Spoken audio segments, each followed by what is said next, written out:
हामीसँग युरेनियम छ।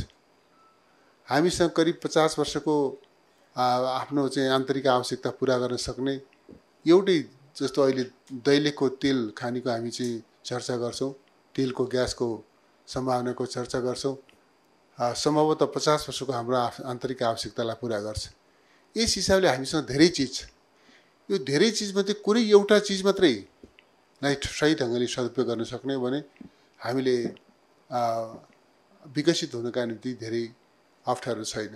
तर यति धेरै चिज भइकन पनि हामी पछाडि किन पर्यौँ त? प्रश्न यो हो। र अब हामी यो हाम्रो प्राकृतिक सम्पदा र जनशक्तिलाई सही ढङ्गले सदुपयोग गर्दै जनशक्तिलाई देशभित्र रोकेर अड्याएर देशको विकासमा समृद्धिमा परिचालित गरेर हामी हाम्रो देशलाई समृद्ध बनाउन सक्छौँ। त्यस दिशामा हामीले सोच्नुपर्छ, हाम्रा प्रयासहरू केन्द्रित हुनुपर्छ भन्ने मलाई लाग्छ।